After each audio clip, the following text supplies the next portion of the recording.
Gaslighting is a term that's thrown around a lot these days, but it's often misunderstood. At its core, gaslighting is emotional abuse, where someone denies your reality and starts messing with your mind. Imagine someone saying, "I never said that. You must be losing it or you're just paranoid," even when you know they said it and you might even have proof. But how does gaslighting start? How does it escalate? And most importantly, how can you recognize and handle it? In this video, we're going to unpack what narcissistic gaslighting really is, what it isn't, how to recognize the signs, and how to handle it when it happens. By the end, you'll have a clear understanding of this manipulative behavior and learn practical strategies to protect yourself. Have you ever felt like you're losing your mind because someone keeps denying your reality? Or maybe you felt like your memories are being rewritten and it makes you question what actually happened. These are just a few tactics used by gaslighters. I'm going to reveal the specific reason they do this, because knowing this reason can help you see through their lies. And if you hang in with me, you will also learn what to do, and especially what not to do when someone is clearly gaslighting you. Narcissistic gaslighting starts subtly. It often begins with small, seemingly innocent comments or actions, but over time can turn into a powerful form of abuse designed to make you doubt yourself. You might start thinking, maybe they're right, maybe they didn't say that. They keep at it until you're questioning your own sanity. So here are 5 basic gaslighting behaviors narcissists practice. 1. They deflect and shift blame. They do this to protect themselves, devalue you, and leave you confused. Let's say your narcissist husband agrees to pick up the kids from school at 3 p.m. At 3:30, you get a call from the school office asking if someone is coming to get them. So you rush to the school to deal with resentful staff and cranky kids who feel abandoned. Later that night, your husband comes home like nothing happened. You say, "You were supposed to pick up the kids at 3 p.m. The school called me and I had to rush and get them." He snaps back, "You always expect too much from me. I had a crazy busy day and totally spaced it. And it's your fault because you always give me so many tasks when you know damn well how busy I am."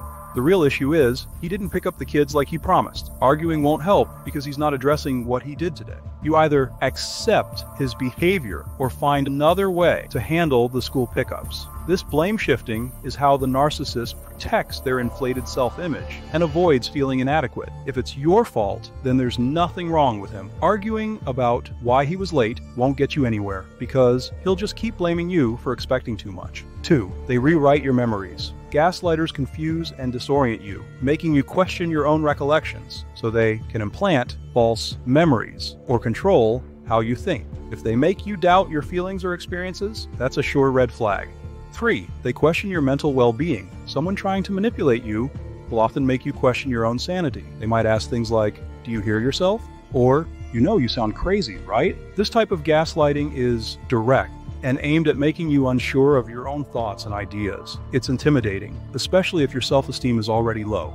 4. They play the victim. Gaslighting isn't just about direct manipulation. Sometimes they fake being overly hurt or upset by what you say. This tactic is to avoid apologizing or acknowledging your feelings. If every time you confront them about their behavior, you end up feeling bad for them instead of resolving the issue, you're dealing with a victim-playing gaslighter.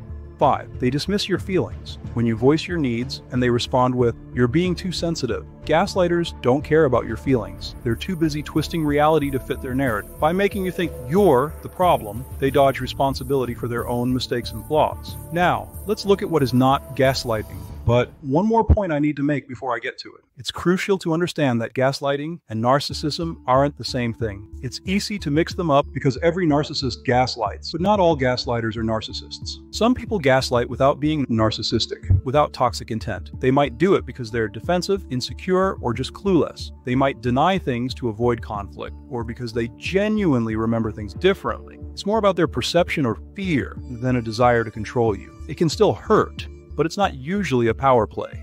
Bottom line, narcissists gaslight to dominate. Non-narcissists might gaslight because they're scared or unaware. Both suck, but only one's out to destroy you.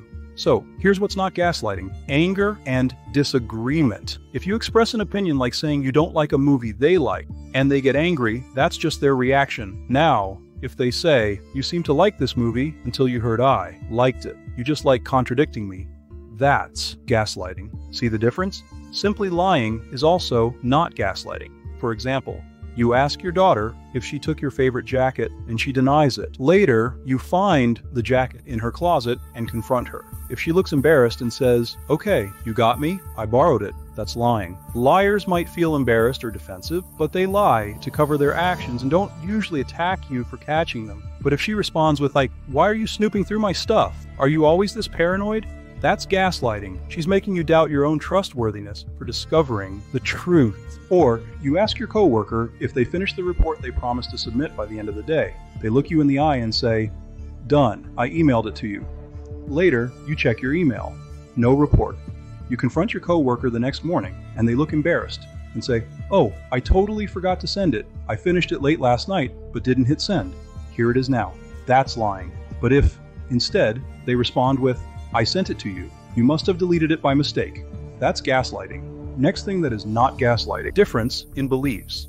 In a polarized world, it's important to understand this. If someone's beliefs differ from yours, it might feel uncomfortable or even upsetting, but it's just they believe in something you don't. Having a healthy discussion with someone with opposing views can help us see new perspectives and expand our thinking. It's tough to expand your thinking when your opponent is a gaslighter, though, because they will start saying their beliefs are the only right way and will attack your character, your intelligence, or your abilities. They are basically trying to make you doubt your own beliefs and feel less than. So how do you handle gaslighting? They tell you you're too sensitive or that you have no right to feel a certain way. Don't engage. You can't win this. They're showing they're willing to emotionally manipulate and abuse you. There's no productive conversation to be had. If they say something like that, just respond with, "No, this is how I feel," and end the conversation there, instead of getting dragged into a pointless conflict. If they try to shift blame onto you for their actions, stay focused on the original issue. Hold on to your reality. Don't present evidence or try to prove your point. They're not listening. For example, if they say they cheated because you're never around, remember the real issue. They cheated. The reason they give doesn't matter. If they won't take responsibility for that, the relationship is doomed because they'll keep cheating. Blame shifting works because we react exactly how they want us to react. We get lost trying to defend against their excuses. Keep a journal of events, conversations, and promises. This isn't for them, it's for you. It helps you keep a grip on reality. Seek support, talk to people outside the drama. An objective perspective can help you see through the BS. They can tell you if what you're experiencing is normal or if it's a big red flag. Trust your gut. The stronger your sense of self, the harder it is for them to shake you. One crucial warning: never confront a narcissist with recordings you make of them saying anything. They'll explode. Instead of admitting guilt, they'll double down and attack you harder. They'll call you crazy and twist your words. Remember, this is about keeping your sanity. You can't win by their rules, so don't play their game. At the end of the day, you're not responsible for the behaviors of a gaslighter, no matter how much they may try to make you believe so. It's not up to you to make them change their ways, and their inability or unwillingness to do so is not a reflection of your worth as a person. Did any of the things I mentioned resonate with you? Please let me know, and I say this in everything I post. The purpose of this video is to spark conversation. It's not a substitute for therapy with a licensed professional. If you need help, please seek it out.